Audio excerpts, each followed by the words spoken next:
I looked at that contract. This is the one we've talked about before. Behind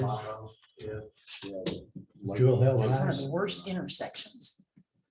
People run red lights there all the time. Yeah.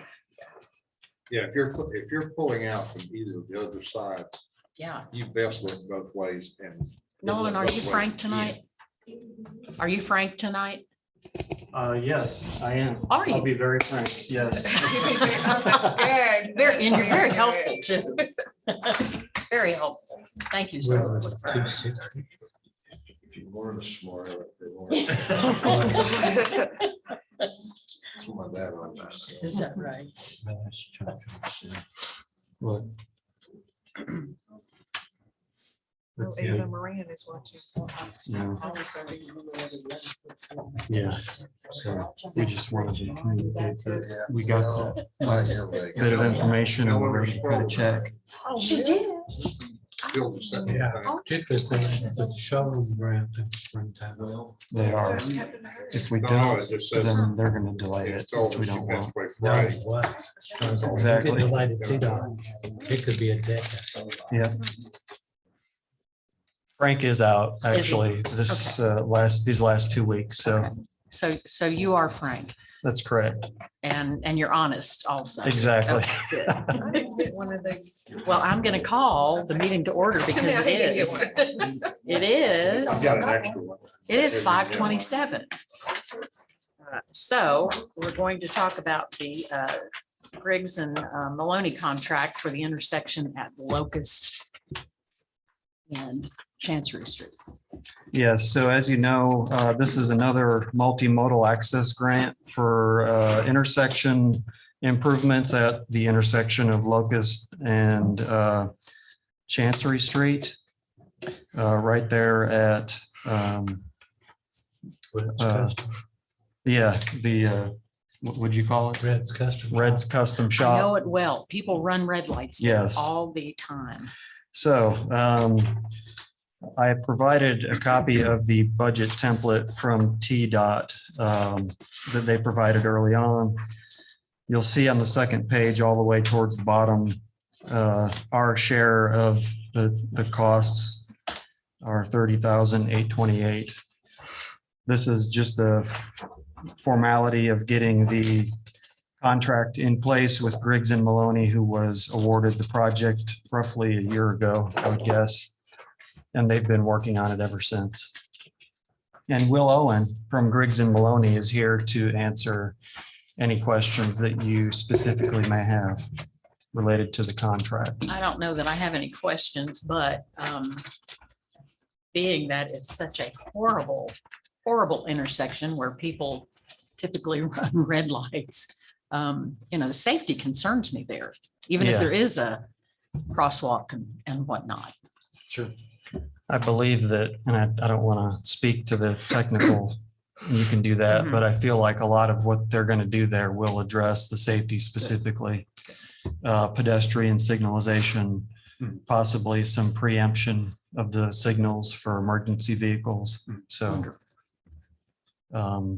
reconfiguration, I think adjusting the skew of the crosswalks right now, they're adjusted in a way where it's a pretty long distance between the 2 points. Right. And if they turn it and adjust it a little bit, that will reduce those distances. So that's kind of the general summary of what they're doing there. As you guys know, skewed intersections create trouble for not only pedestrians, but vehicles also. So the grant does not go so far as to allow us to adjust the skew of the actual street, but we are looking to adjust some of the ramps and the crosswalk orientations. Yeah. Rachel, you have anything? Well, is there anything else pertinent that we should know? Or anything that, just so we're all in the know about it? No, ma'am. We have already begun the environmental clearance portion of the work. That has actually been submitted to TDOT for review. We are awaiting, I believe, responses from a few of the Native American tribes that they have to reach out to as far as, but since there's federal funding involved, that's part of the environmental clearance.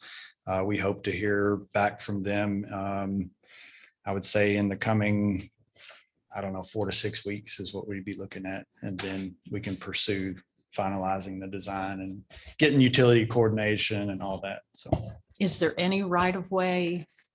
no, ma'am, I believe everything don't that's think being so. done Right. is going to be done within the Yeah, I thought existing so right of way. Okay. That's right. There's money in there for the right of way. There's money in there.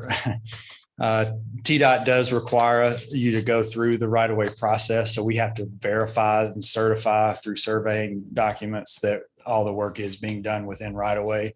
And so we submit that to them for that verification. So that's why there's some money So in there. we'll pay for that regardless of whether we take it land or not. Correct. Yeah. I don't believe there's any money in there actually for acquisition. It's purely for For you all. the paperwork portion of it. Correct. Is When you there, say skewed, you mean, is that because the streets are not at right angles to each other? Yes, sir. Correct. is there a rough timeline for this? I don't know the timeline that Ryan has discussed with you guys. It's pretty still up in the air right now because of we're involved with TDOT and their reviews. So who knows? I would bet Uh, a year to 2 years. I would not go any shorter than that. Yeah, I think Started to that's, say 5, but No surprise. I didn't want to get everybody upset. yeah, I would say, start of actual construction is probably at least a year away from this coming construction season, if not 2. So. like I said, no surprise here. Any Yeah. other questions, comments? Okay, do I hear a motion to approve? I will give you a motion to approve. And I guess I'll have to second it. And so we'll all say aye. Aye. All right, motion approved. Thank you so much. Thank you, guys. Enjoyed being here. Thank you.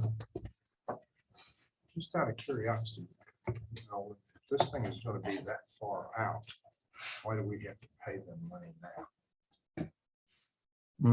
We aren't technically paying them any money. We're just approving the contract. Okay, but There will be billing part made. of this is, No, that's separate, okay. All right. totally different project. That, I thought there was part of that. was on there, I We guess. pay for part of this, right? Yeah. But not this.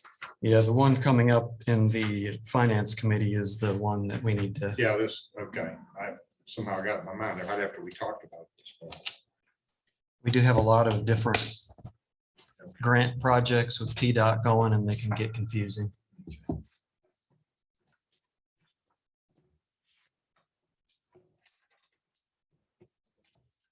Are we, I guess I need to adjourn the meeting.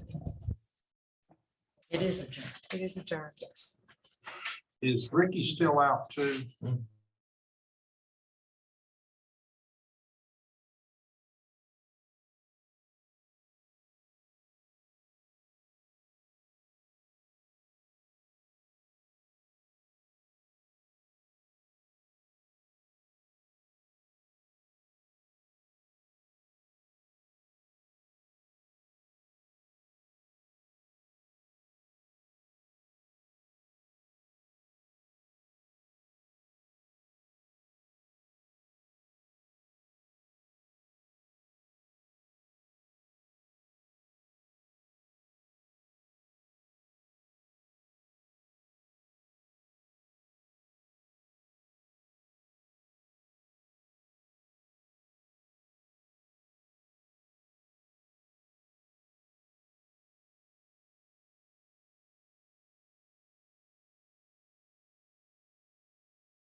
Ready?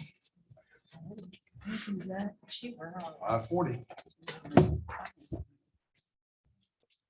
5:40, so the Finance Committee will come to order. Just in time. I'd like to reverse the way this is on the committee report and do the job descriptions last.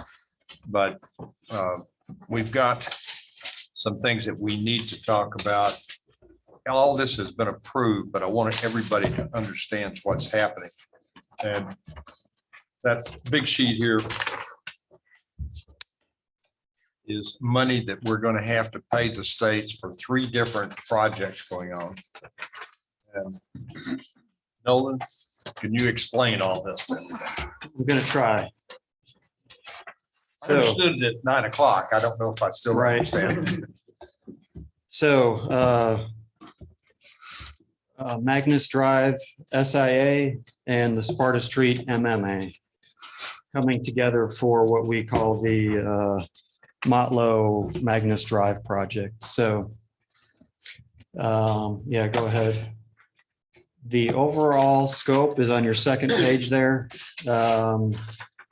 Starts with the multimodal access grant on your left in yellow. That goes all the way up to Security Circle. That's been on the books for 7 years, I'm guessing. A long time. The next section there is the SIA right-of-way and sidewalk. That includes the blue and the black, actually. The black is the right-of-way portion only, so the streets. The blue is the sidewalk portion of that SIA. And finally, the red portion on there is what we call the non-participating cost to the city. We agreed back in 2020 to extend the sidewalk from the intersection near the health department back across the bypass to the other side of the pace setters property. That includes a sidewalk and pedestrian signalization. All these costs are coming due. Our share of these costs.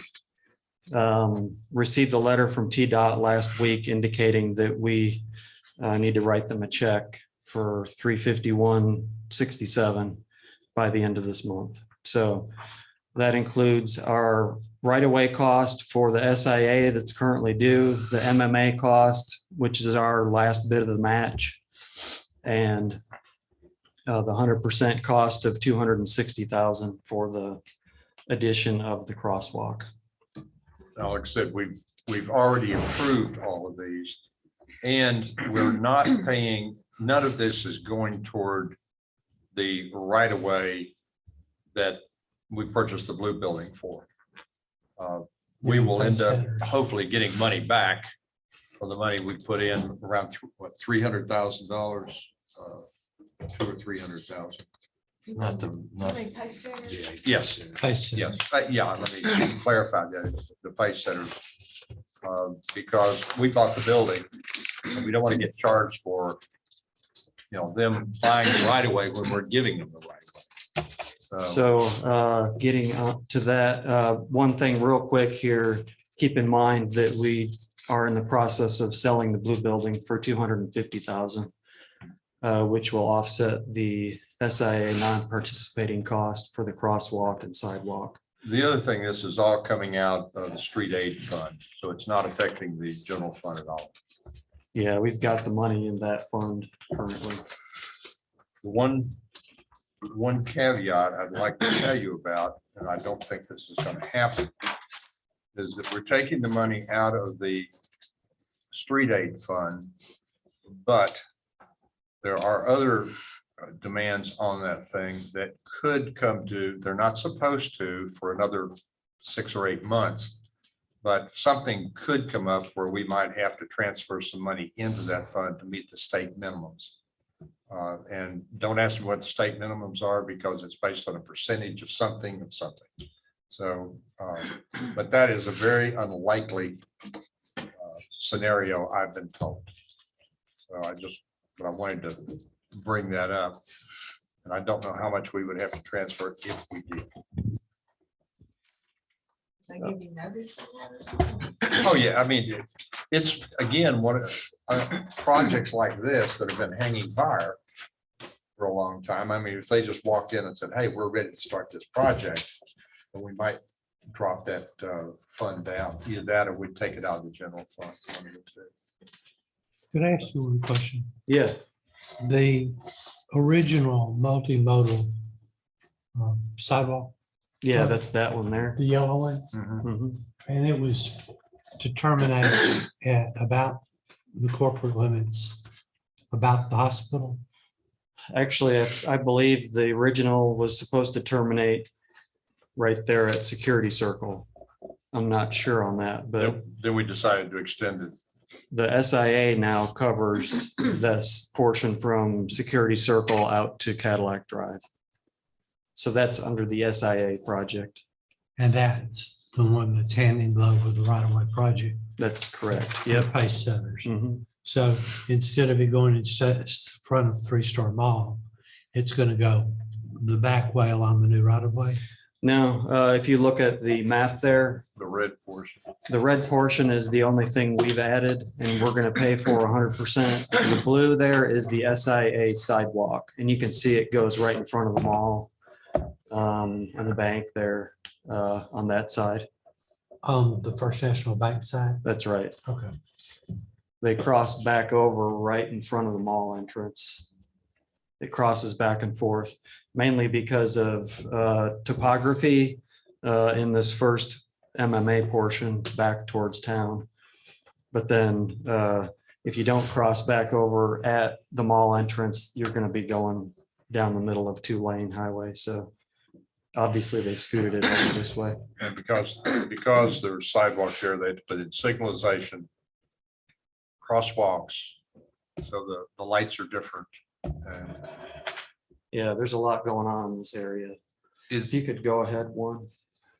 This right here is the original multimodal project. Again, our remaining portion is 13,667. That was approved roughly 7 years ago. That's just a new sidewalk. Magnus Drive, SIA, as I've explained, blue with the arrows pointing to it is the sidewalk portion of that project. The black is the right of way, and the total costs to the city originally were $299,100. We have paid one payment of $77,400. We're getting ready to pay the second of $77,400, and we will likely not owe the final payment of $77,400 because of the credit that will be due back to us because of buying the right of way and donating it back to TDOT. So- the problem that we've got is that TDOT in two different groups don't know that we bought, one of them knows we bought the Pace Setters building and is aware of that. The other one says, now you owe X number of dollars. And so we're trying to straighten that out. I tried to get an answer to what is the final right-of-way cost and what credit are we going to get back? They couldn't figure it out in time for our meeting. So they said it will be reduced at the end of this project. So in roughly a year from now, we should figure out, or we should find out from them what the credit will be back to us. Okay. So they're projecting building it out in a year. It'll be done a year from now, according to them. You Yeah. mean, even if they don't start till June, they're talking about a year from now? Yeah, so if we don't get, that's kind of why I was trying to rush this. They said if we don't get this approved by April 1st, it would not be in the spring build schedule. Okay. Then we're kicking it 6 months or a year down the road. We did not want to do that. Yes, sir. the black here, I understand the right of way going across in front of the Pace Setters building, but on Sparta Street, do they not already have a right of way? They do. That's what's happening there is they're going to dead end Sparta Street, probably right in between the two road signs on that sheet, the two. It would be, let's see, Between those two white markers there. yeah. So the last driveway on the right would be for the dialysis center. That would be the end of the road. You'd have to turn around. So they're dead ending the road right there. Which one's the dialysis center? That is Garden tree. the next Yeah. one beyond the bank. So that, no, the dial center before that, there's two dialysis Yeah. centers there. It's, It's right there's, next to. there's US Auto US Auto's next to the there, bank. and then the dialysis center is the long skinny building Yeah. there that Pinnacle Primary Care was in for a year or so. Right. So the design of all that was fleshed out probably 4 years ago, 5 years ago. And we're now to the point of doing it. So I only put the areas that would be impacted with that. That's what that So black it's not line. really figured into the cost because it's really the newer part that we're It is the total cost, total cost. but the line is just depicting the location of work. So, Thank you. yeah, Yeah, going out Sparta Street, you'll have to take a left and a right turn to keep on going. that's right. At the intersection of the mall. Right, right there in front of the mall, you take a left, then you have to take a right. And they're gonna make, I think they're gonna make a merging lane or something. Coming out of there. I've got the plans at home, but I don't remember Yeah. exactly how they look. I thought something like that might be easier versus the T-Dot plans. If you could go on, let's see here. This is the non-participating section approved by the board in July of 2020. That's the new sidewalk with a pedestrian signalized crosswalk. That's all our cost of $260,000. Like I said, all of these have been approved already by the board. It's just a matter of when to bring everybody's attention to what we were doing with the street aid fund. And when, I've already covered that, TDOT says that we will find out what the credit is a little bit further into the project, or maybe towards the end. And then again, a cost summary of what's due right now and for what. So The crosswalk comes out of the street aid fund too. that's correct. Everything we're doing qualifies for the street aid fund. So hopefully we'll be writing a check later this week to keep that project moving forward. Any other I questions? thought about the it? crosswalk is really expensive. It's a state, Well, they're also like the lights, the signalization. they will not change if there's a car that's entering the intersection. All four lights will stay red. The Yeah, they're- technology on these things is pretty incredible. That's what the pricing is about. I mean, the Yeah. one at Locust is how much? I don't remember, but it's really expensive, 600 and some thousand. $658,000. That's reconfiguration of the sidewalks and such, but the lighting and the technology and that, I mean, it's designed to save lives. That's right. Upgrade. So, Any other questions about this particular thing, Steve? You have any? Need to prove it. No, we don't really need to. The board's already approved it. It's a matter of, like I said, it's just an informational thing. Okay. Last meeting, we promised that we would have a division of the recorder / treasurer. And Tim, if you can come up and give us what you've done here and where we need to go from this. I passed that to every member of the board and to Shirley and Samantha. What they individually and collectively construed their division of labor, delegation of authority, however you choose to term it. Just using a shortcut method of informing the board as to those deliberations or discussions, I marked in the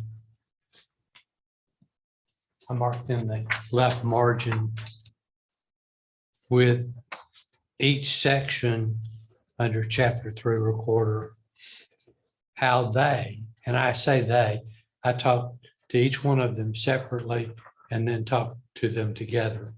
And they were on the very same page. There wasn't any disagreement. There wasn't any debate. There wasn't any argument. This was how they separately viewed the division of labor. And it came together, as it were, seamlessly and dovetailed. So what I did to make it simple before it's reduced to the form of an amendment to the ordinance that creates chapter 3 is went section by section, which defines the various and sundry duties of the two positions and indicated in the left-hand margin who among them would be responsible for what. And I don't know how to make it any more simple than that. I tried to make it as simple as possible and was able to come up with this synopsis primarily because of their agreement and their consensus on what each should be doing and the other should be doing. So there was no debate. There was a complete and total agreement by them. And this is just the first sheet of the chapter, which is actually 3 pages. The other 3 pages, as to the last 3 paragraphs on this first page, describe what each of those sections pertains to, the responsibility that is therein assigned. And I didn't pass those out too because, again, we were all on the same page. So with this, in terms of the amendment to this, are we simply taking the chapter and just plugging those in like this, or are we? Amending it in the simplest way possible. Assigning, again, these responsibilities to the respective positions. It's a little, I mean, just from this perspective, it's a little confusing for me to go, okay, I'm coming in as treasurer, I have to do these versus saying, here's the job of the treasurer and here's the job of the recorder. What's the difficulty of having, here's this job and here's this job? This is the form that we started with, this chapter. I share your confusion, and I thought when Chairman Brock said, well, Mr. Pearl, you could probably, pencil this out in no short order. No, I can't. I'm not intimately involved in the functions of those of the recorder and or the treasurer. They have previously been established and formed and duties delegated by the board in the form of this chapter 3. So there are various and sundry duties, as you see from the list. And separate, since those duties had already, at whatever point in time the chapter 3 was adopted, that had already been sorted and assigned. Now, as it were, the recorder and the treasurer were the same person, but clearly the chapter allowed for a treasurer and a recorder because it wasn't mandatory that the recorder and the treasurer be the same person. You're just using chapter 3 as it is and substituting rather than. Well, first of all, it already provides for a recorder and a treasurer. It defines, to my reading, and I don't think it's even subject to interpretation, Section 109 establishes that the recorder can serve as treasurer. Doesn't have to, and in fact, in the language of that, the full language of that section, we're going to need, among other things, to amend that to say, instead of the recorder shall be the treasurer, we're going to need to amend that to say, the recorder may be the treasurer, therefore allowing this division of labor, to be. What are we titling this chapter? I don't have any pride of authorship in that, and I'm open to suggestions, but I would think the logical title for the chapter, which under statutory construction is merely descriptive of the content of the chapter. Probably recorder / treasurer. Not that it matters, because the title of the chapter or the title of any enactment only has to generally describe what it's about. It can't be misleading. We couldn't call this animal control officer, but as long as it's on the subject matter, it's copacetic. So what we would do is if we approve this in committee, then you would go back, redo the whole thing. Amend the chapter as necessary to carry into effect this committee's directive and recommendation to the full And board. also change out the pronouns and do all that kind of stuff. I would do the minimal changes necessary to accomplish the objective. Right. But in the final analysis, as with all enactments, the final language is subject to the approval of the board.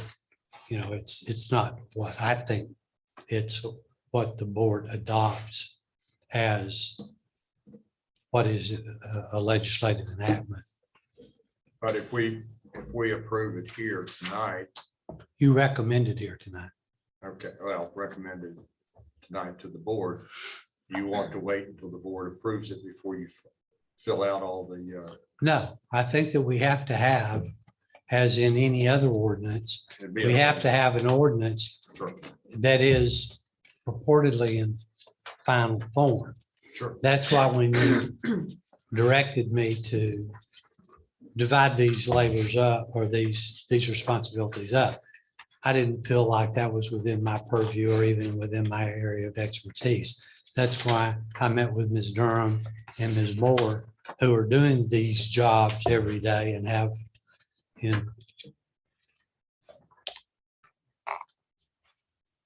in their day-to-day operations. They individually and collectively said, this is how we think these responsibilities should be assigned and to whom they should be delegated. None of this was my suggestion. I didn't hint at who I thought should do anything, because again, I'm not an accountant, I'm sure not an auditor, and I'm not a member of the comptroller's office. So to clarify, this is municipal code, correct? It's the Nimble Municipal Code. And in our charter, we have a city recorder position and we have a treasurer deposits of municipal funds position. And you have the option of a third position in the charter that's mentioned in a footnote in the charter. And that is, the title is always escapes me, not chief financial officer, but some acronym to that effect. Finance director. Finance director, thank you. I'm having a little bit of difficulty trying to leave chapter 3 as a // I think it's just not very clean for me, and I'd like to resemble the charter in terms of having those two, because the charter defines those as two different folks. It would be more clear if we were able to, even if we have to repeat section 301 because they're both, but having them in two different categories. Here's the responsibilities of the treasurer. Here's the responsibilities of the recorder. Are you suggesting that that's the way it be drafted, that the recorder is responsible for this and the treasurer for this? I mean, I think that we should, when we hire a recorder, we hire a treasurer, we should be able to say, here's your job responsibilities per the municipal code.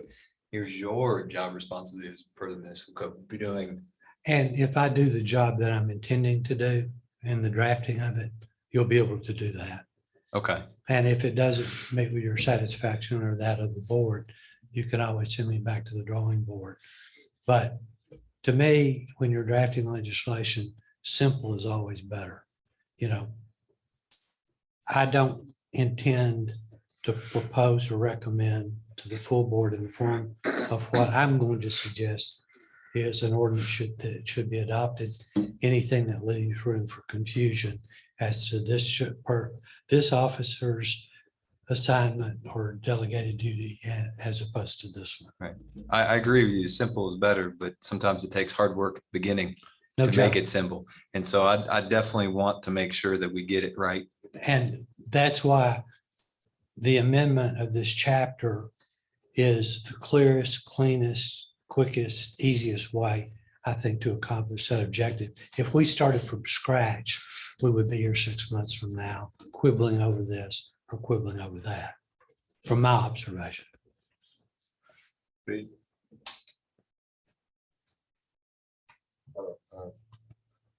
If we do separate them out, for example, do you need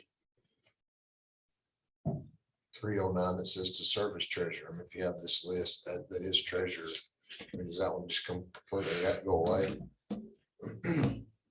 I'm not attempting to dodge your question, but my next step is to go through the 3 pages of the chapter. And where possible, where it says recorder with regard to a specific duty, like act as general accountant, general duties as city accountant, they've agreed that that would be the treasurer. I would do the least edit possible to designate that as a treasurer's responsibility. It won't be 2 columns, but it's really hard to elucidate this. If you'll just give me a chance to make the amendment and then take a look at it. And with any luck at all, now that the delinquent tax sale is successfully concluded, I'll have the hours in the day to do, what needs to be done here. I had hoped to do that today. I think what Steve is getting at, the 309, that's where it says to service treasurer, that's where it was going to be instead of shall, it was going to, or I'm sorry, instead of what, may, or I'm sorry, what does it actually say? It says- Probably the best word would be may, because, there may be a point in time for 33 years, we've got a combination of recorder, Sure. treasurer, at some point in the future, that might be the paradigm the board elects again. I don't We're just changing that shall to be know, may. may. So it doesn't come out, it just changes that. Plus, there's a bunch of pronouns in there that need to be changed. Well, the main thing that needs to be done in the thrust of this entire undertaking is a division of labor.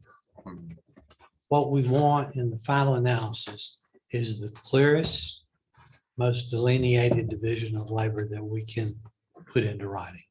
Okay, so nobody's guessing, well, that's my job. No, it's your job, Any other questions? I'll entertain a motion that we approve this and let, or recommend or it, recommend it. I'm sorry. because it's not in final form for approval And then you're gonna bring it back to us. as a proposed ordinance. Okay. So moved. Second. All in favor, say aye. Aye. Okay. It's on your shoulders.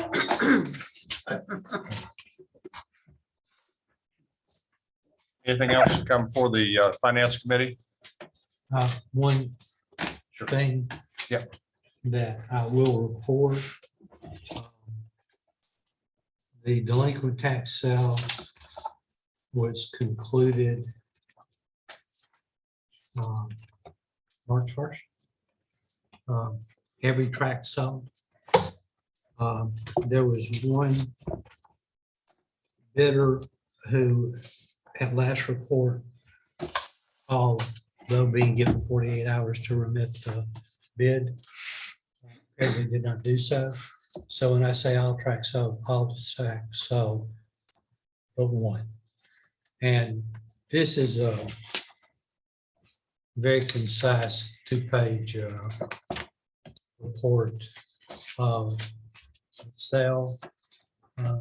Basically, if you're to take one and pass it, actually, it's 2 pages, there's just a page on the bottom. So how much did it all go for?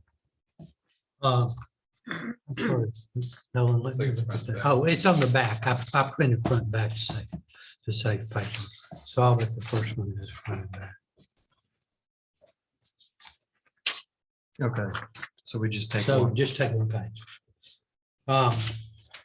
The total revenues generated from the sales of the city properties that were subject to sale in round figures was $40,000. As you can imagine, dozens upon dozens upon dozens of these properties, which originally started when this delinquent tax complaint was filed, had 200 plus taxpayers on it. When we went to the sale, that number had been reduced to less than 15. And I think as it were, 3 of those are counted, but there were a total of 15 tracts actually sold. Now, those delinquent taxpayers whose property was sold at the sale have 1 calendar year from the date of the sale to redeem the property or reclaim it by tendering what would then be the tax, penalties, interest, and associated costs for the sale. And I'll make one last editorial comment. We, for the first time ever, conducted this sale online. The county had done an online sale through the same third-party vendor and reported very, very good results with it. So we went with it this time and it worked like a charm. And I think with some planning between David and Nolan and I, we may be able to reduce some of the legal timelines in the delinquent tax sale litigation so that it doesn't take a full calendar year from beginning to end, because we have to do one of these every year.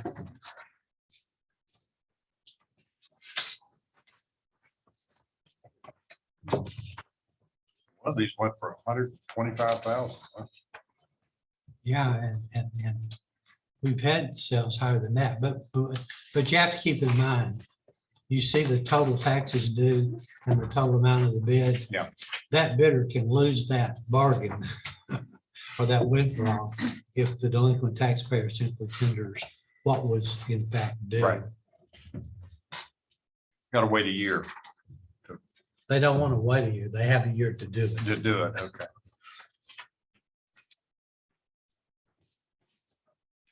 So you got $40,000 coming in a year. Anything else to come before the finance committee? Not, we're adjourned.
Parks and Rec Committee meeting is called to order. The first item on the agenda is to discuss the car show request. And Justin's going to tell us about that. We've already had some information. This is kind of a follow-up. We're talking about the car show, correct? First? Yes. Okay, so yes, I was able to reach out to Mr. Parson and I had sent you all the presentation that he had given me. We had agreed maybe on a $50 vendor fee, which is what we use for our ballpark. So if a vendor, a truck, food truck, someone comes in, they would pay us a $50 fee. I felt that would be enough to cover our electric and the trash. So again, he's gonna have a DJ set up, as we had mentioned before. So there's probably not gonna be much electricity being utilized there.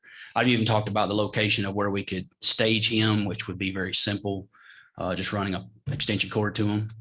The food truck's probably gonna have its own, generator, things like that. So there's not gonna be anything additional there. So he agreed to get his insurance, naming the city, the liability insurance, naming the city additional insured. So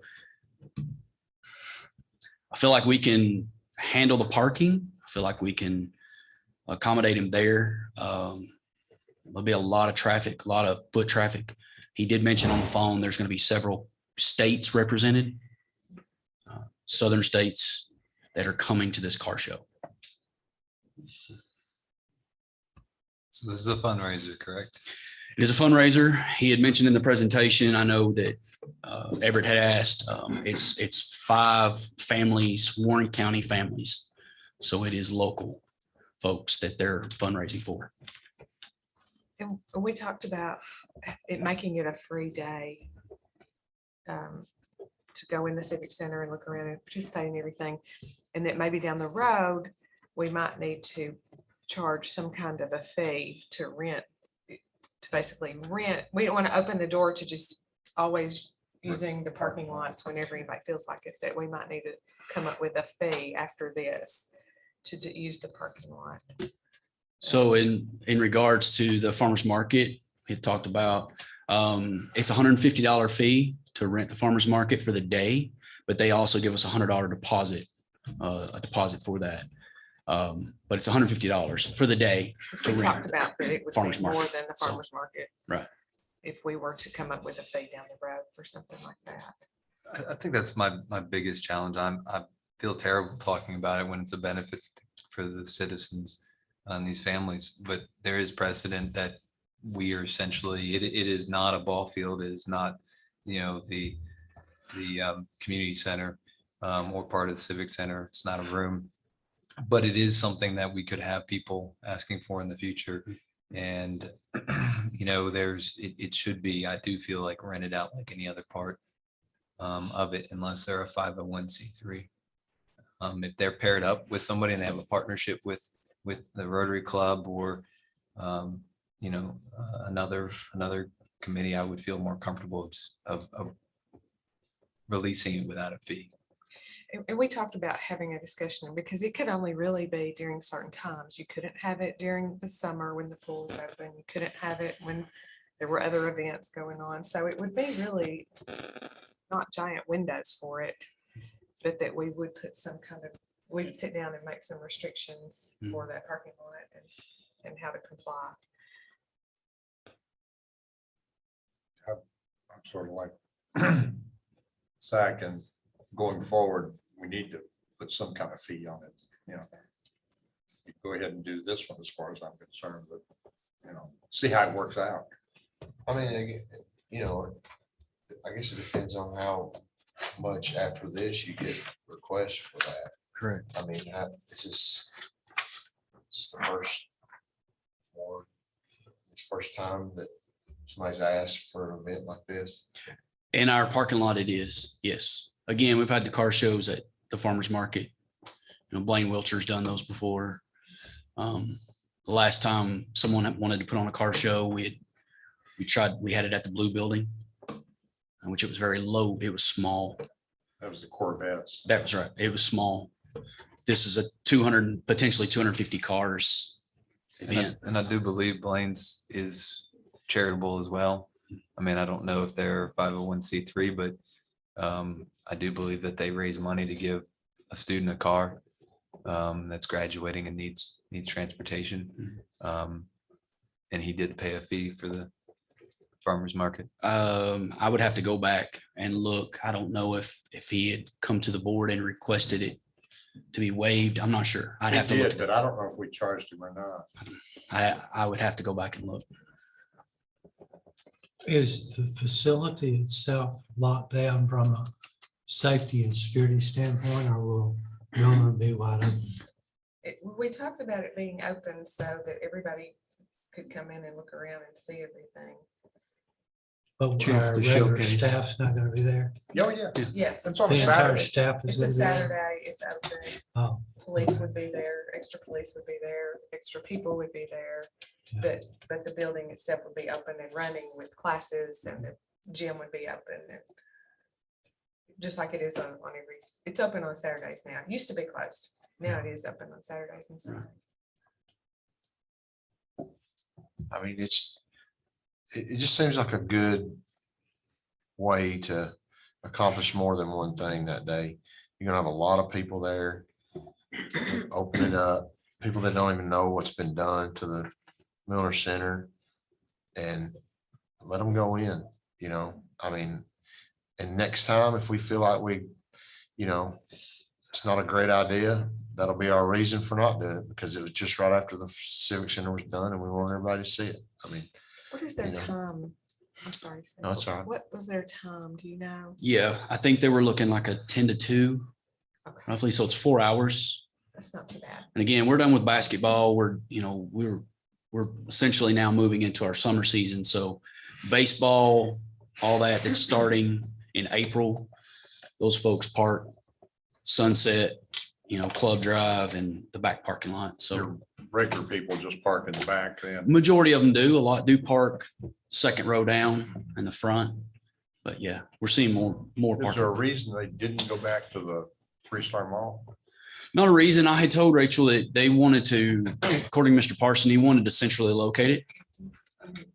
Which I Move wanted that too. I'm like, did the mall not want to be? Right. Yeah. And I think it was just to bring it into more people. I like the idea of a free day maybe once a year for the same reason, not even along with another event, just to let people, to give your regular customers an extra day that they don't have to pay, and to try to get new people to come. Well, we could look at what day would be good too. And when we're talking about that parking lot, we can look for a free day. I know there's several businesses that do free days. Could do it with them. I don't know what we need. Do we need a motion for that? yes. We need a motion. If, What It's- recommended it's to the our deci- board? I don't even think it takes board approval. It's under $10,000. I'll make a motion to approve the request and to not charge admission to the Miller Center that day. okay, do I have a second? I'll second it. Is there any further discussion? Okay, all those in favor say aye. Aye. Any opposed? The motion carries. Okay, the second item on the agenda is to discuss the seasonal wages and the fees regarding the swimming pool. That's wages for lifeguards, supervisors, and admission fee to the pool itself. Is that that's everything? Yeah, it would include head guards, lifeguards, concession staff, concession supervisor, and front desk attendant. Again, we didn't have a pool manager last year. That is something that we're looking in. We desperately feel like we need this year. So that was included in the 2022 wages. So we had a meeting a week ago, and he presented a PowerPoint that was very informative, put us out, most of us on the same page. I didn't know if you were going to do that put that up or I not? brought my flash drive. If anybody and wants to see it, we We can. could show it again It's also. it's a lot of numbers but I think we all got a good grasp of it at the meeting. So hopefully we can make some decisions about it.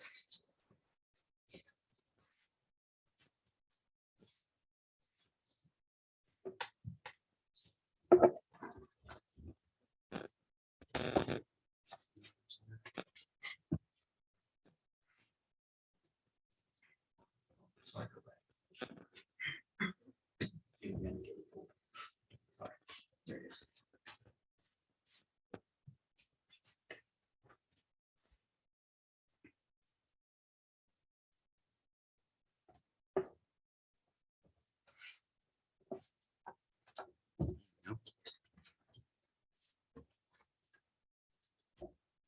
We can go to the next slide. Yeah. Of course, this is just a background overview of what our plans were as far as the meeting that we had was to increase our wages for the 2022 pool staff. And as I've put in there, in order to offset the cost, we looked at our current pool admission pricing and our sales for 2021, and then what our proposed pool admission pricing would be and potential sales for 2022. Yes, sir. And this was just showing rates that we had for comparing to other pools throughout Middle Tennessee. Of course, a pool that's close in comparison to us is the Jimmy Floyd Center, which is over in Lebanon. And then the Beach Borough is down in Murfreesboro. So you can see what their adult admissions, youth admissions, senior, what their passes were, individual and family. This is our current pricing for the pool. $5 for adult, youth is $4, senior is $4. We have the individual pass for both adult and youth is $75, and then our family pass is $210. Yes, sir. And this was our total admissions. So we were open May 29th through September 6th. We had 24,548 adults that came through the pool, 3,419 youth, and 968 seniors. You can see the amount of passes that we sold. Again, the individual passes, we sold 52. Those are predominantly water aerobics for water aerobics. And then our family passes. So we made 147,968 is what we totaled in just admissions. Yes, sir. This was my proposed pool pricing. This was increasing our pool admission by $1 for each category there, adult, youth, senior. Our individual pass and family pool pass, it was 2.5 or 3 years ago before we left to go to the mall. We were at 85 and 225. We had reduced those when we were at the mall in hopes that we would sell more when we got back. And then COVID hit and everything else happened. So we didn't really sell a whole lot, but we would like to see that possibly go back to where it was. This is a comparison side by side. Again, if we just increased $1 per category there and the increase with our pool pass, family and individual, we would increase it by almost $30,000 just in admissions. Yes, sir. Our staff cost was $125,867. That was at the rates that you see. Our head guards $950, lifeguards was $850, concession $750, concession supervisor was $9, and front desk attendant was $825. Again, minus a pool manager because we didn't have that. And this is our new rates. $11 for a head guard, $14 from a pool manager. Lifeguards are 10, concessions 9, concession supervisor 11, and front desk attendant $9. You can see that the current market median, I gathered this data from Miss Libby. Lifeguards are making $11.26 and concessions are $10.33. We have called around and checked at other pools. And again, this really all came up because just down the road in Smithfield, they're paying their lifeguards $10. So we knew we were way under, and we do a lot of certifications for their guards. think Maryland's already got 3 classes set up this summer for lifeguards that are wanting to get certified. So it increased, by increasing it that much, it increased almost $30,000. As you can see, the 153,670. Yes, sir. So there's the comparisons, what our wages were, 2021 versus 2022, which was 27,802.50 is the difference. And then if we, our admissions for 2021 was 147,968. If we increased it to by $1 on each, that would take us to 177, which would be a difference of 29,725. Again, my thought was to increase admissions to offset the wages. It would essentially just offset it. We would have a little bit left in there, but that's what the numbers did. So, yes, sir. And these were just notes that I put on there, other sources of revenue.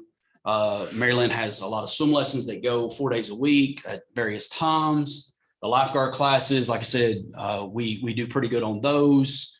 Water aerobics is included in our pool admissions. Pool concessions, I have some numbers on that, and then pool parties, which we do fairly well at.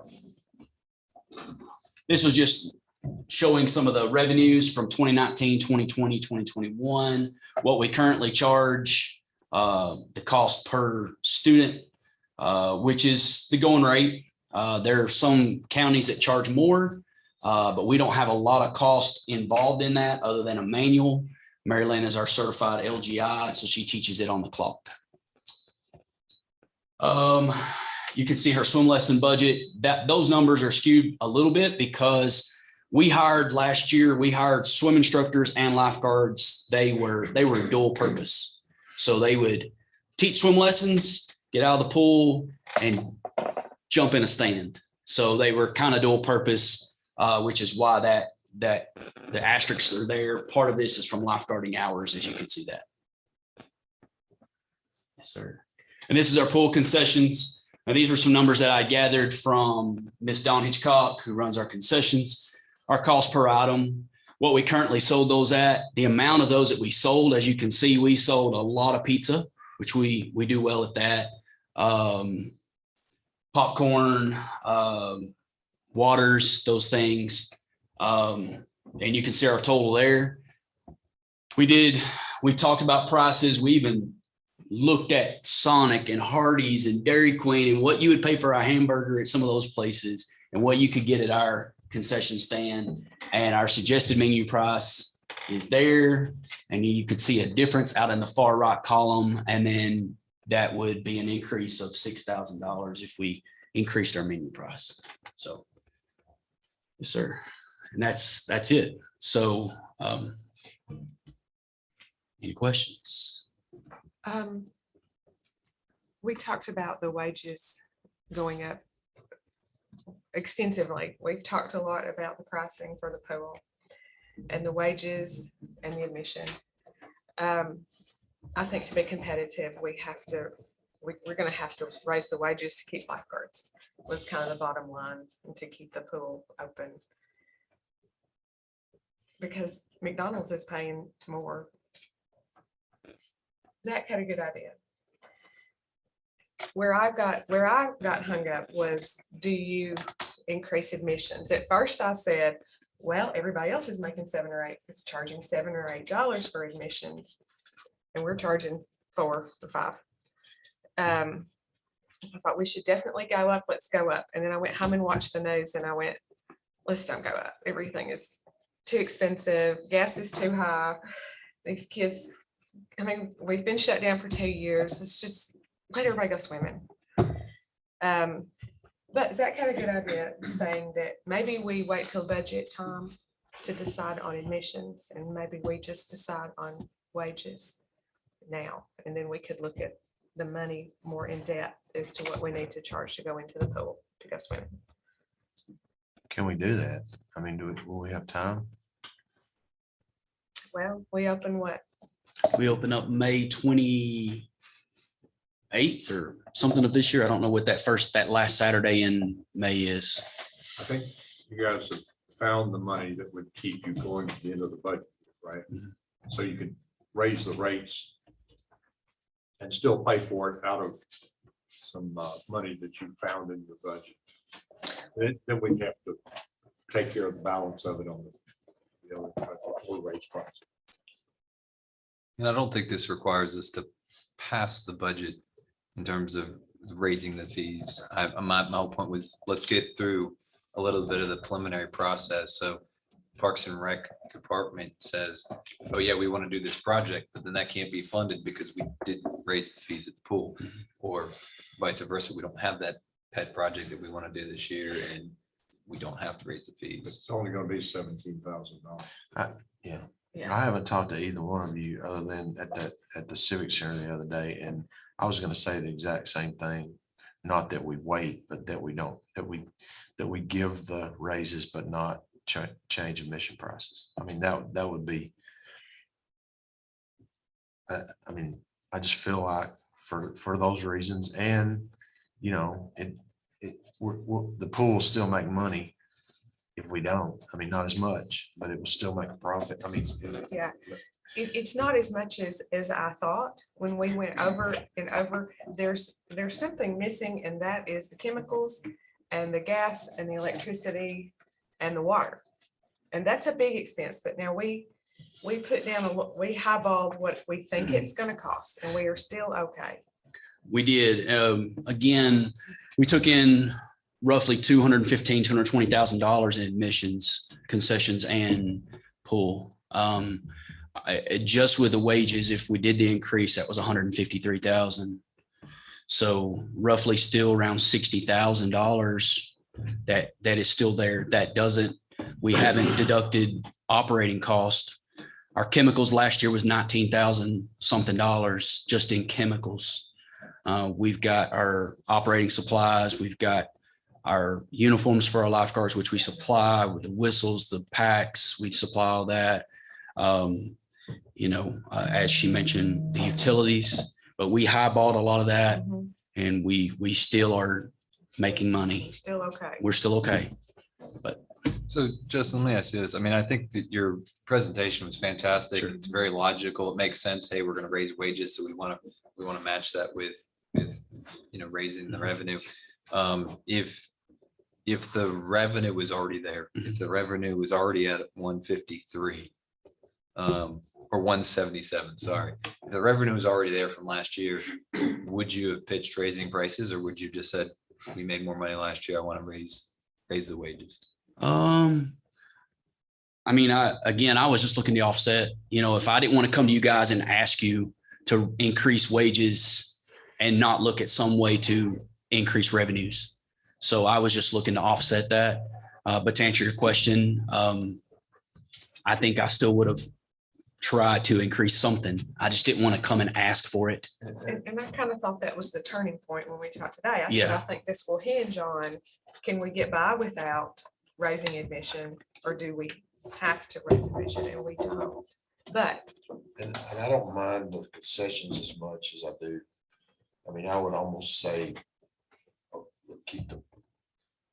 go ahead with the concession changes, I but think so. not admission. Well, I think so. You can bring your own food. Yeah, you I'm can not take as your concerned tail. about somebody. And buying pizza's cheap. cheeseburgers I am getting in the first place. Yeah. And you can consider the raising the passes too, back to what they were. But I mean, I think if we postpone the fees for, the initial stages of the budget, it gives you more time to consider and talk with your department and, obviously know where we stand with it. I'm fine with that. I am. Unless we get a motion saying go ahead, I'm fine either way with that. But I was all for raising it when you see what the other pools cost. And then I went home and watched the news. And I went, God, just let everybody go swimming. But there is, and if we don't raise admissions this year, I think we should, now we could put it out there that would probably be going up some next year. And that way it's in everybody's mind that we would have to go up eventually. I mean, I'll make, Maybe inflation will be down by then and it won't be quite so dramatic. But, and I think I think you should also go back to your year before last season pass prices, since you only lowered that because you were at another location. I mean, that we're already there anyway. At the 85 and 225. Yeah, Yes. wherever you were before, Yeah. before you That was- moved to the mall. already higher. And something else we looked at, there's a lot of confusion because of the chemicals and the utilities. And then, you know, the pool, the civic center wasn't open, so I don't know, it just gets muddy in places. And there's a lot of it is lumped in together with other bathrooms, other utilities, so it's really kind of hard to tell. But we thought we were gonna go, at one time, you had a pool summary, a civic center summary, so it was kind of a better snapshot of what that costs. So we talk about doing that again. It was 2011 was the last time we did that pool summary. And the pool summary would be something that I could, it had down to cents almost. And I could give that to each and every one of you. You could look at it and you would have a clear picture of what the pool is doing, what our utilities are costing for that own separate, entity. We're going to do our best to get back to that and put those numbers down so we can have some hard data. And that will change everything because it's inconsistent with the water, when you look at it by month, we're talking about that. It's inconsistent why things changed the way they did in pricing. We don't really know why, if you look back on them. So we would know, Mhm. we But would we're know still- after this summer. We're still not able to separate electricity costs, right? We're not. And I talked to Mark Kale today, head of maintenance. That is something that he is working on to get in place. Because that's a big deal to me, running a 50 horsepower pump 24 hours a day, 7 days a week, what that's costing us in electricity. And every time we fire up those feature pumps, we get a surge, that's, again, we fire those up twice a day. So that, yeah, I want to know. In respect for Chief Mayfield and the safety committee meeting, I would like to make the Oh. motion sorry. that we increase the seasonal wages as proposed by Director Scott. And We're look at, stopping right there for now. I would like to, we don't have to do All the, right. I would like to give him a little bit more time to consider what he wants to do with the All right. fees. Second. I have a motion on the floor and a second. Is there any further discussion? We've had quite a bit. So all in favor? Aye. Any opposed? None. The motion carries. And if that's all we have, this is adjourned. Thank you. Thank you. That was a good presentation. It made a lot of things clear, I think, for everybody. I would like to call the safety committee meeting to order. On the agenda, we have to discuss the purchase of 3 police traffic radar units. Chief Mosley, would you like to speak to this? You have before you a quote from Stalker Radar in the amount of $5,700 to purchase 3 police traffic radar units. And they will be installed in the newer vehicles and will replace some of the aging ones that we have. The quote is off the statewide contract and will be paid out of the general fund. And the cost of this purchase will be reimbursed through the Tennessee Highway Safety Grant. So the purchase was included in our budget. So I recommend we purchase these. What's the turnaround on that reimbursement? Do you have any idea? No, I don't, but I can find out. It's great that it's being reimbursed. Mhm. These were in the budget. Yes. Have you looked at purchasing them out of the drug fund? I don't know if you got enough money in there. Yeah, we've purchased several things, out of the drug fund already. Of course, it's gonna be reimbursed, by the, Tennessee Highway Safety Grant. So, So it's a wash. mhm, We're going, okay. yes.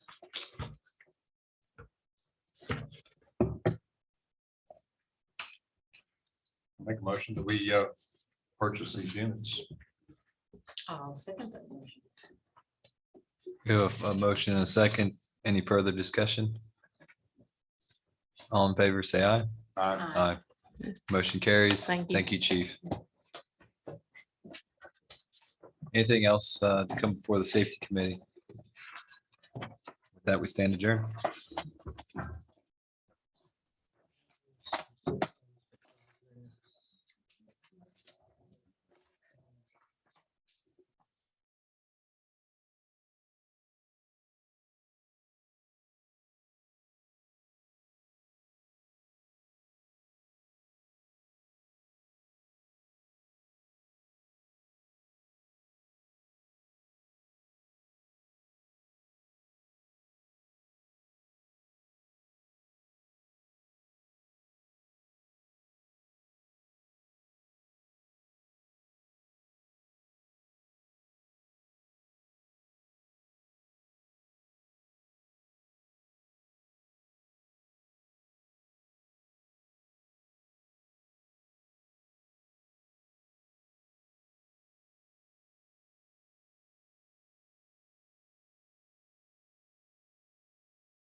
It is 7 o'clock. We will call to order this regularly scheduled meeting of the McMinnville City Board of Mayor and Aldermen. The first item on the agenda is roll call.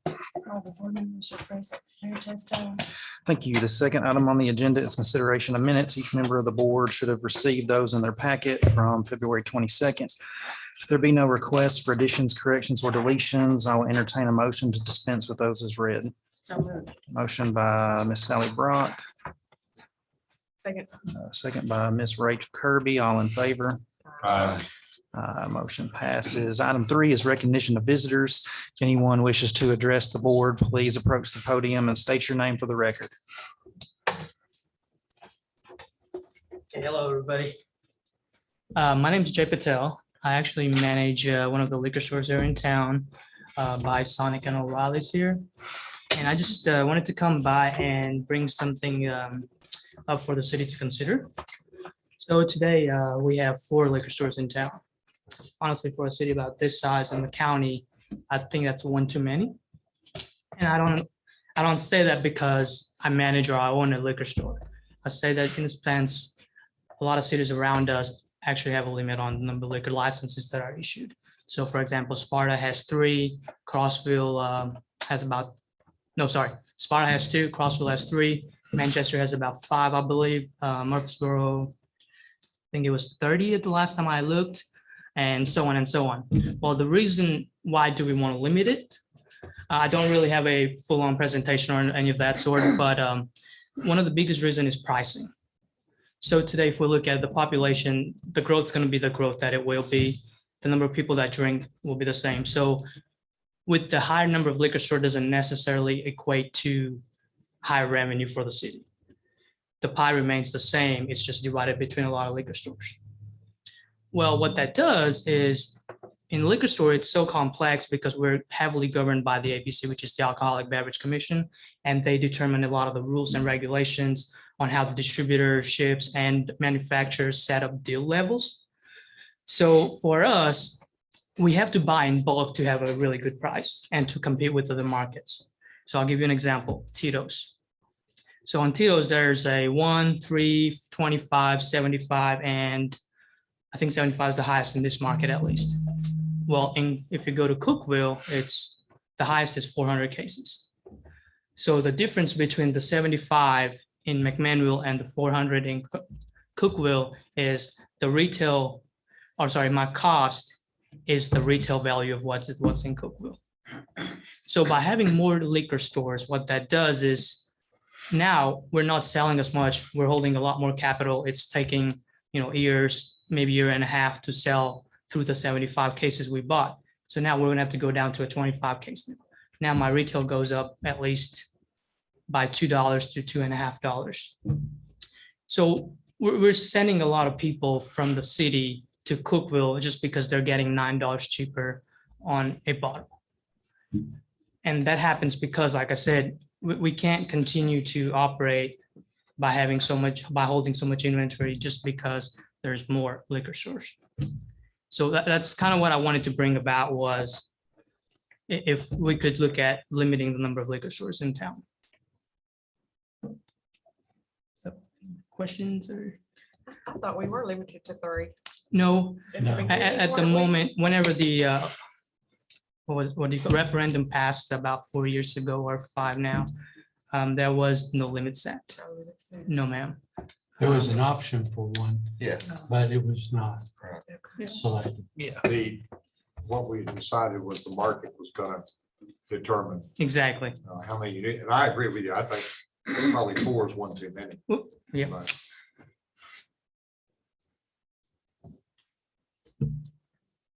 So don't know what the next step in the process would be here, but I'm really looking at the city to help me. I mean, if there's any guidance I can provide, I'd be more than happy to work with anyone. So Is there interest in this from the other there, 3 there, store there owners? absolutely is. I'm sorry, I didn't mention that, but the other liquor store owners, they couldn't make it due to sickness or prior commitments or just unavailability. And for me, this was the optimum time just because I was in town. I normally am. I also work for another company and such. So I come in and out of town. So I just was in town and I wanted to stop by and I asked the other owners to join me, but like I said, they just couldn't make it today. Yeah, I'd be kind of curious if you have all 4 store owners that have a proposal that Sure. says we will go down Okay. to these 3 liquor stores and this is how we do it. And we want you to amend it. Or, Then I think it'd be something. you know, some statistical data and stuff like that about our market versus others and how it does impact, I guess, the community as well as Okay, the owners and stuff like that. yeah. I don't know how we I was go gonna back say, down to 3. right, well, absolutely not. I don't think, I don't think I'm saying that we should go down to 3, or if there's a way. Well, I think for us, if we do say there's 3, and let's say, like you say, with the market decides who stays and who doesn't, if someone decides to close, then I would think that we don't issue a license, another license. I mean, if it's being sold, then it's being sold, right? Grandfather, everybody, yeah. Right. But as far as the data you asked me, I'm not sure how to get that as far as from other cities on how the higher number of liquor stores impact the city and their pricing level. What I can get is the deal structures that are out there and the price differences between different cities. Mhm. I'm pretty sure I can get those. 50 case price Right. 400, if you can. show us Exactly. those kind of And I can show you just through the stores data is that how much inventory we do have to hold because of the steel structures and to compete. Today, just for an example, we hold at least about 3.5 times of our monthly gross sales in inventory only at any given time of the year. So if our sales decline now, that 3.5% becomes 4, 5, 6%. I don't know. So, Mr. Harvey. Well, I completely understand sure. your situation.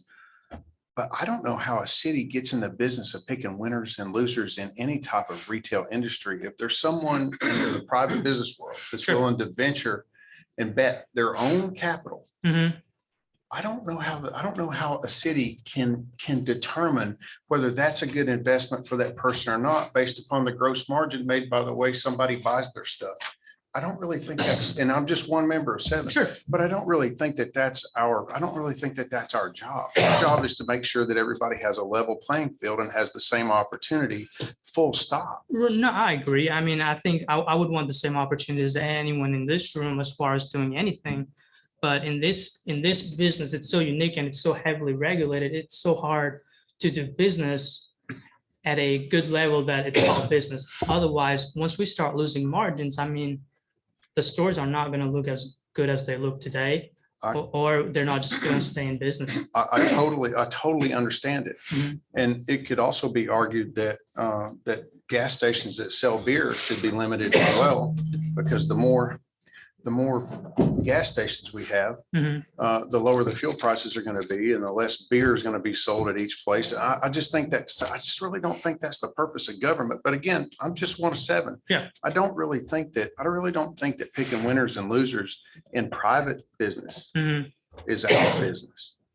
I mean, are we really picking the winners and losers by doing that? I mean, Well, if there's- we're limiting competition if we're saying that we're going to put an arbitrary number out there, let's say it's 4. Yep. Then if we have someone interested in applying for a license and they would otherwise qualify, Mhm. and then we say, well, no, we're only going to do 4. Well, why can there not be 5? And we have to say, well, the margins on the others are dropping. That's just not our business. Right. Well, I think we base it on population, on what's a good level of number of liquor stores. Well, I think which that's is what the what- free market's for, isn't it? It doesn't the free market operate in such a manner Mhm. that doing your job well continues to produce revenue for you? I think that's what It does, capitalist but society we is also have to built look on. at that. We're gonna lose revenue. The city will lose revenue by someone, say, goes to Cookville to buy their product. I don't think with $4.15 87 octane gas, we've got that problem currently. True. Well, I really yes, don't- I I would really agree don't with think you so. there. Mr. Patel, just for the sake of time Sure. tonight, I can't give you any assurances about No. where this is going to Okay. go. But if this is something that you and the other owners are serious Mm-hmm. in pursuing, I would ask that, you all band together, get the information that's kind of been asked by a couple of the other board Sure. members and come back and present it we can look into some things from the city side Okay. into what other communities do, and we can go from there. So obviously, it's not something we can decide or even really consider tonight based No, on absolutely. what's at hand. So, but thank you for coming and voicing the concern, and we'll look into it. Okay. Thank you. I appreciate your time. I think originally all those reasons you're saying were a lot of why I was not in favor of putting a limit on it. And then also initially you run into the trouble of, you've already got them now, but who gets those 3 licenses when you do it? You know, Right. You got 10 people that are approved, yeah, draw them out of a hat, but then you still open yourself up to all kinds of speculation of wrongdoing and all that kind of stuff. So, I mean, that initially, those reasons I think were why we didn't do it. And Mhm. honestly, I still think it's a good decision, but I mean, I get where you're coming Yeah. from. Thank you. All right. Thank you, guys. Thanks.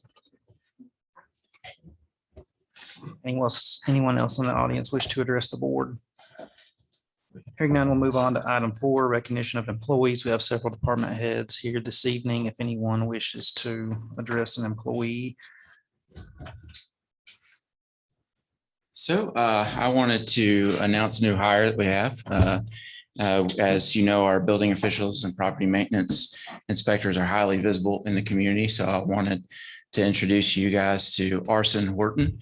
And yes, his name is Arson, and he will be our building inspector. He will not be doing fire inspections. He is banned from doing fire inspections. Yeah, despite that ironic name, Arson's got a lot of experience in construction. He's been a crew leader with construction. He's got a good background in HVAC and knows some things about the mechanical codes that we have to deal with. And so he did an excellent job in the interview, and he's got a good work background. So I just wanted to introduce him tonight, just because, again, he is very visible in the community, so that you guys know who he is when you see him pull up on a construction site. So thank you, guys. Welcome. Thank you. Anybody else? Hearing none, we'll move on to item 5, communications. The only item that came in with the packet was a letter from Generations regarding their 5K color run on Saturday, May 21st, from 8 to 10. They've done this for several years. I don't think there's ever been any issues with it, Chief Mosley. Okay. Okay. So any questions or concerns with the letter, the proposal? Hearing none, I will entertain a motion to approve their letter. So moved. Motion by Mr. Stacy Harvey.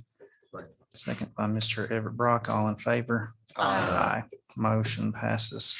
Any other communications coming? Item 6 is petitions. There are none. Item 7 is unfinished business. Does any member of the board have any unfinished business this evening? Mr. Mayor, can I make this delinquent tax report Yes, sir. part of the record? Yes, sir. We've already discussed it, so I won't go over. I do have, yes, sir.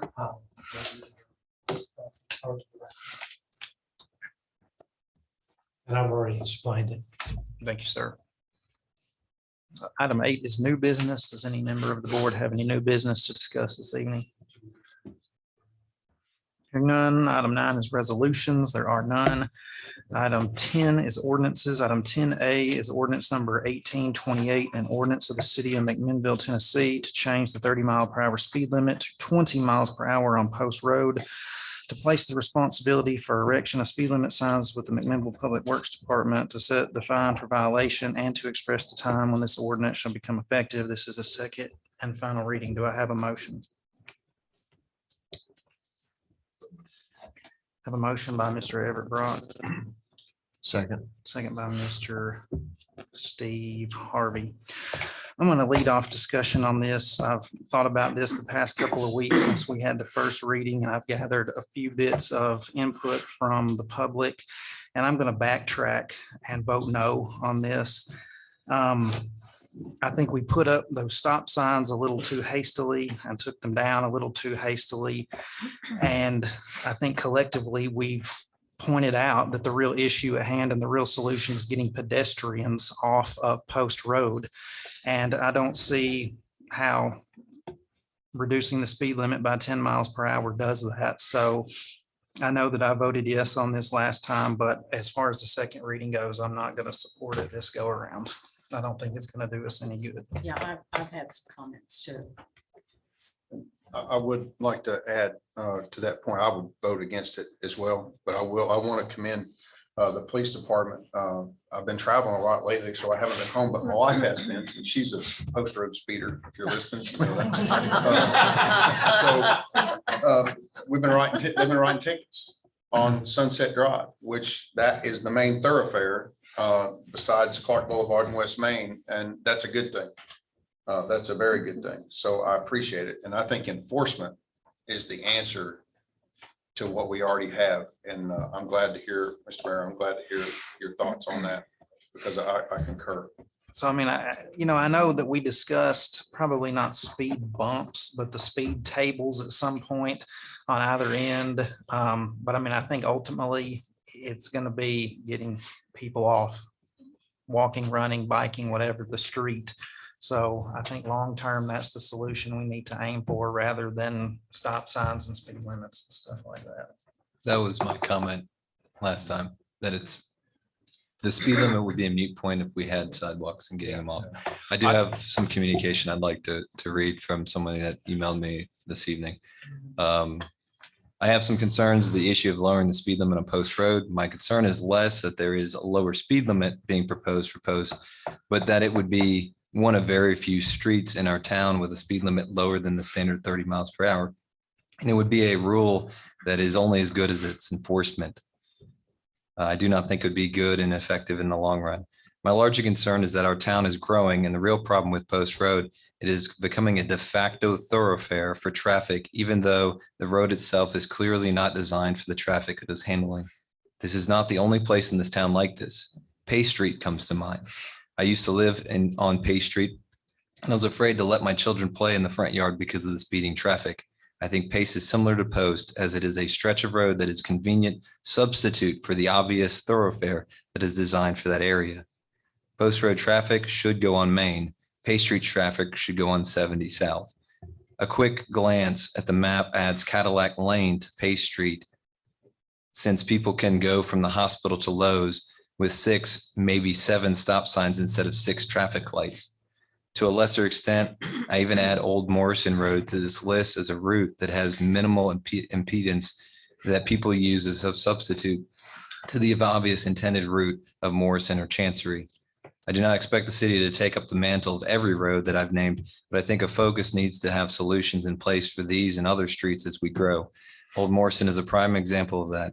It may not be a problem right now, but property is becoming more valuable, and before long, we will have 30, 50 or more homes between the Housing Authority and Old Morrison Highway, adding the traffic on that road. We've all driven in towns where traffic planning was insufficient, and I feel we should take the opportunity to develop an overall strategy that will serve us for decades rather than piecemealing street by street as they come up. Thank you for your time, and I apologize for the inability to attend Noah Stefanik. And I'll add to this, I think there's a lot of sidewalks that we need to be considering for the budget. Classic one is Sunset going out to Oriole. If a kid wants to walk from that neighborhood across the bypass, they're walking on that curvy road with blind sides, and there are some areas where there's just rocks on the side for drainage. So I do feel like we need a strategy. Director Baird, do you have any updates on kind of the workings of your department in regards to sidewalk studies? Yeah, and I was actually in departmental reports going to show you guys. We worked with the police department to show where the pedestrian crashes have been. If you'd like, I mean, I'd be happy to bring that up right now. Or if we want to wait. If you wouldn't mind, Arson, just go ahead. He's going to help me out. Click down while we're discussing it. So with our ability to do a lot more mapping, can you scroll over a little bit? Let's see if you can. There you go. So you'll see that the area we have the worst traffic accidents for pedestrians is very much in and around Walmart. It's also off the main highway 55 or excuse me, the bypass. We've got the intersection of where Sunset comes down right there. If you zoom in a little bit, and then the large intersection through there. That's very much where our traffic pedestrian accidents are. So I wanted to show this map as a way of just showing where our problems really are. So we collected the data from the police department from, I think it was about the last 6 or 7 years. And then if you click on one of the actual images, Arson, let's see if you can click on one. There you go. So then it tells you about the accident and what happened, what was in the report. So we can actually classify this to see exactly where the fatal fatalities are. I've looked at this and I'll tell you that really the worst places are the ones that you're seeing right on your screen right now.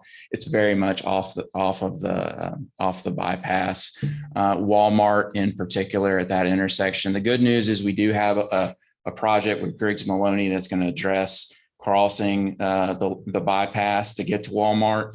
That is the largest area of concern that we have in the city as far as pedestrian crashes, because as you guys know, there are a large number of low income rental properties in there, and that's where we've seen the largest accidents occur for pedestrians. Any questions on that? Feedback? And then the second thing I wanted to bring that we have studied, and I don't have a good visual with me, but I have worked with the water department on this, is looking at the right of way and what our mains, our water and sewer lines are on Old Post. And I'll say that if we're looking at putting on a sidewalk, starting from kind of where DC Tire is, if we're looking and going up the hill, the left-hand side of the road does not have substantial water lines and water mains. The right side of the road, the right of way itself on both sides is sufficient, but on the right side, you run into a lot of you'll run into water, 2 different water lines and a sewer line. And I've confirmed that with Heath Collins as well. That's what our GIS system is showing. So if we're looking at designing that sidewalk, it really needs to be on the left-hand side, because if we put it on the right-hand side, as we're looking up, what could happen is if a water main bust or whatever, we've got to drill through the sidewalk. So it's a much more cost-effective solution on that side of the street. Are those water mains and sewer mains, they're off to the side of the road? They're not they're in the road? Yes, they're not in the road, but they are in the right of way, and they're spaced out in the right of way. So we would have to build across them to Yes, build a sidewalk there. We would have to build them right on top of those mains. And the only other solution would then be to go further into someone's property, but then you're talking about easements, then you're talking about taking private property. It would be the left-hand side if we can get it topographically, which I think we could, but we'd have to look at cost estimates, is much more feasible for that. All the way? Yes, all the way. A lot of trees right there on the edge, on the left side. Yeah, and I haven't walked the whole thing to see what we would have to do with trees and the slope. But I know it would be a massive cost with the mains that we have on the right side. And so, with my concern is, if we're not gonna be able to put the sidewalks in, we still have pedestrians using this street. So, I mean, in the short term, is this speed change an effective thing? Now, Chief Mosley mentioned that, going 20 miles an hour is very difficult, particularly as you come over the top of Post and you come down towards your side, your yard, you gain 25, 30 miles an hour just with your foot on the brake. Mm-hmm. So I think 20 is very difficult, but maybe there's a compromise of getting it closer to 20, putting it 25, and it's a little bit more in sense, because I don't see the sidewalk being an effective alternative in the time being. Yeah, I mean, it would take some time and study to get it to go there. One thing that when we met with TDOT that I think it would take some time and planning, but we've got that area. So when you're coming on West Main, and right now it's almost like an acceleration lane that you turn off to the right and then you go up and then you cross traffic. And that's where, you have the potential of an accident, right, when you're crossing Clark. Well, TDOT talked about limiting that part of the road, and then you would have to slow down, make a right, and then make a left. So you wouldn't be increasing, like creating an acceleration lane. That's a possibility as well. I thought that was a good idea that I don't think we've discussed here within this body. So that may be another option. It would again, it would take some design, and it would take literally limiting the roadway and literally taking out some concrete and putting in grass, making a larger. So you're saying like that there wouldn't be that yield. They'd come down, take a right, and then have to take a left, because see what happens, and I've seen it happen before, is when someone is on Main and they're making it right, instead of slowing down to get to that intersection, they actually use it as an acceleration lane. And that's caused some of the accidents right there. Before there was a stop sign there, people would just get into in that lane on Clark, and then someone would accelerate.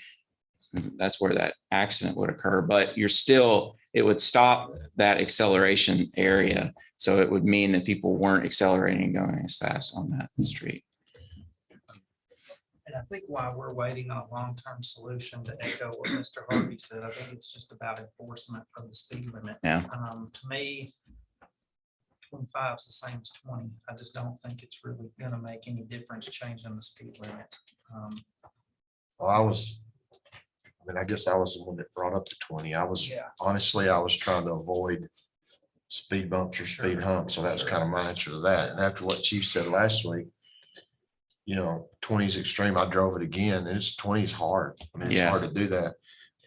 So I came here and actually asked Shirley about how would we go about making it 25 instead of 20, since you've already done it once or already voted on it once, but we could amend that.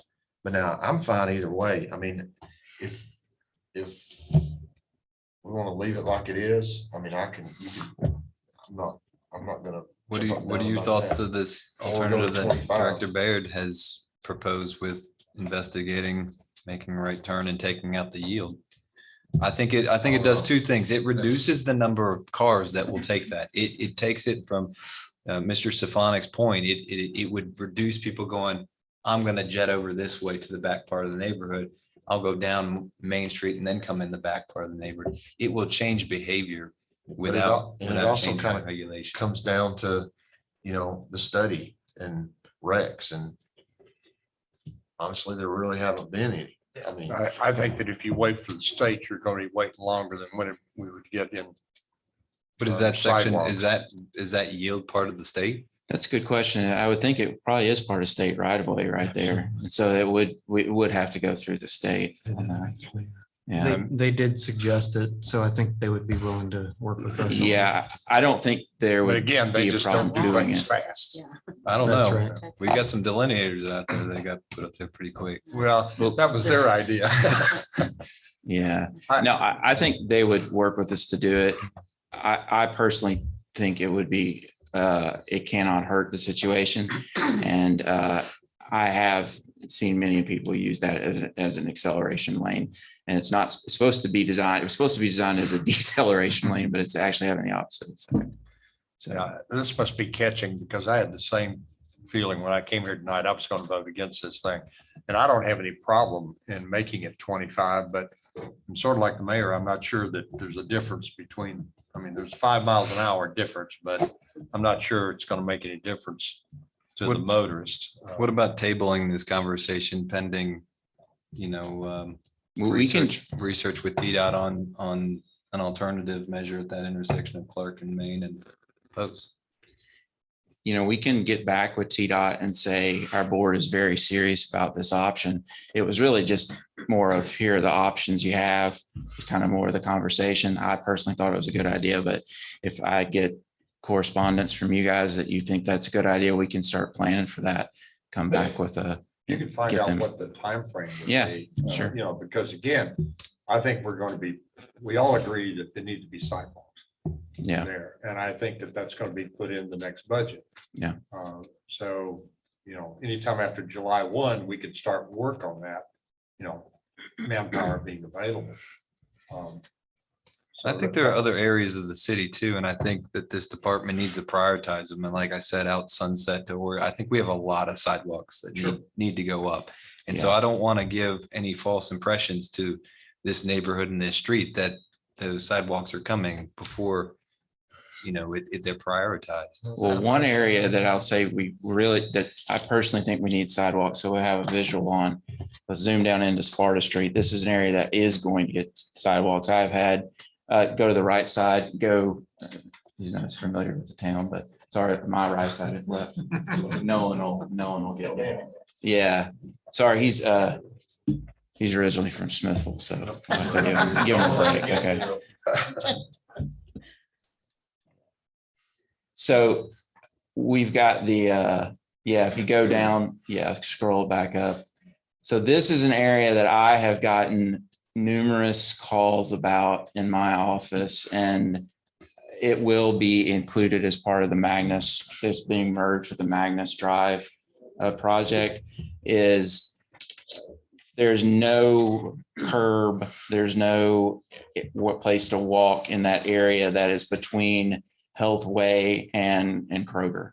There's nothing there. I mean, there's no side, there's nothing. And so I've had multiple people in both my tenures here call and ask and say that I see someone walking down that, there's nowhere. I mean, can't you guys look at doing sidewalks? So I am happy to announce that's an area that I've seen as a real problem, but is going to be addressed through a multimodal grant. So there are other areas in town. I would say that where you have, and I think the pedestrian crash data shows it too, if you scroll back out, where you have apartments or lower income close to grocery stores is typically where you have those accidents.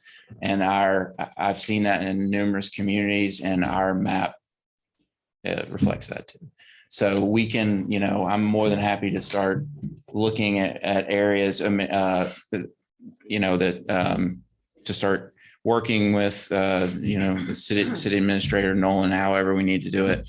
But I do agree there are definitely areas in the city that could definitely be enhanced with sidewalks. So I'd make the motion that we table this second reading for more research on the Clark Post and main intersection alternatives. Motion to defer. Second. And a second, all in favor? Motion passes. And so, Also, go ahead. all of us have a personal invite from Danny Cummins to come sit on his bench at DC Tire any afternoon and watch what goes on. And it's pretty fun to watch. Yeah. Fun? It's interesting. Well, we will. Birds out there. Yeah. So Nolan and I can get back with TDOT and tell them, look, this is an option we're really serious about. And thank you. Thank you. The next item on the agenda is departmental reports. We have several department heads here this evening. If anyone wishes to address the board, step to the podium. Chair recognizes Chief Mayfield. I got one item. We went last Friday and got the ladder truck. We got it back here. Everything seemed to be working good on it. And they got two items, won't be here till sometime in April, but they say we still can use it. If the light, some type of light they got put on it, and the water level gauge, but we got to hook it up to a hydrant if we use it anyway. Cause it ain't got 300 gallon of water on it. So we fill the water way up. It takes 300 gallons to do that. So the tank ain't no big deal, but we've been using it a little bit and seem like everything doing good on it. Are you gonna have to take it back, or could we install? No, they go do it up here. Oh, okay. When they came in, they say they gonna come up here and put it on for us. So that's all I got. Thank you, Chief.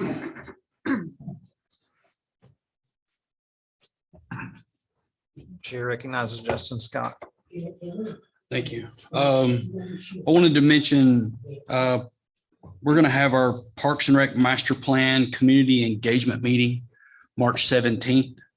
That's a Thursday from 5:30 to 7 at the Milner Recreation Center. Reagan Smith's going to be present, myself, Katie Kamisis, Mr. Ming, possibly there's going to be several of us there. What they're going to do is give a quick presentation, and then we're going to have an open house, which will include voting on what people think is most important to them as far as our existing parks, future parks, things like that.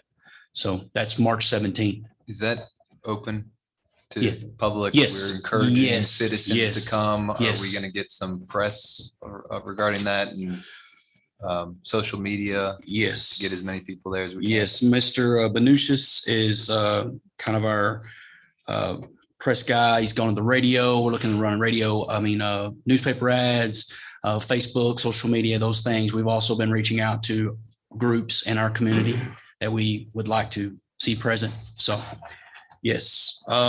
Second thing, Master Gardeners, Dr. Bigby reached out to. Mention one more thing about that. Sure.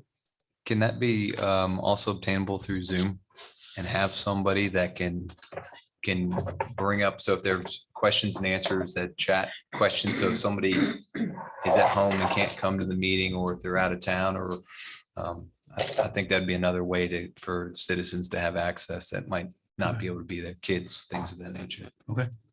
Sounds good. We'll work on that. Dr. Bigby reached out to me. Master Gardeners are asking, Master Gardeners are asked to come to Sally's Alley 9 a.m. on Saturday, March 19th to do improvements to the Bigby River Trail.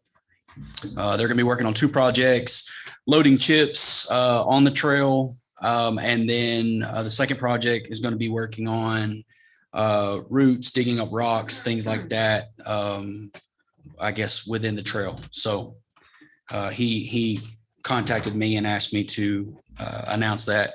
And then thirdly, Park Theater Group, Dream Reality Group performance of Matilda the Musical is this Friday, Saturday, and Sunday. Thank you. Thank you, sir.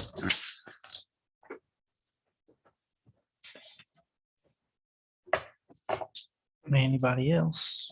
Mr. Purtle? I think that Andrea in particular on the first floor and the whole first floor staff deserve a big thank you for all the calls, inquiries, et cetera, involved in the delinquent tax sale. Some of them not so friendly. Mr. Ming? I mentioned this in the weekly wrap up, but the roof will be under construction soon here at City Hall. Cripps Roofing is starting on the 18th. The leaking has only increased with the recent rain. There's ceiling tiles falling everywhere. We've had to put tape up, caution tape, to stop people from going down certain areas. So just in time. I hope he starts over in that area. Currently pouring concrete at Pepper Branch Park from the ramp all the way back to, I don't know how far back we're going, but as far back as possible to Old Morrison Street, Old Viola. And Prosperity Point. They're making progress out there. I think they may have 4 units in. Go check it out. So that's it. Next item is announcements. The only one I have is that the Child Advocacy Center gave us tickets to the gala on April 9th from 6 to 10. So the city will have a table there. So I'll leave those here for any members of the board that want those. Anybody else have any announcements? Hearing none, we'll stand adjourned. Thank you. Yeah.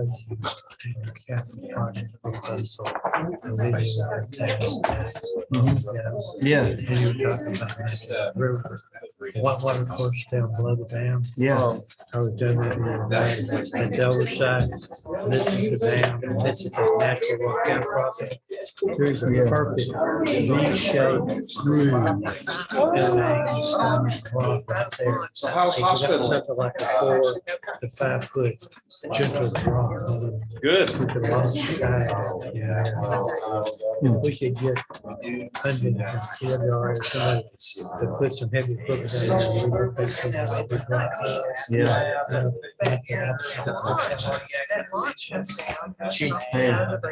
Hey, I'm all about it. I heard nothing but support. Hey, it was, It's just, I think, finding piggyback off of funding from Peter's the Army Corps of Engineers or something. you know, when the water was, the big chunky rocks would be. Row of parking here. Usually white.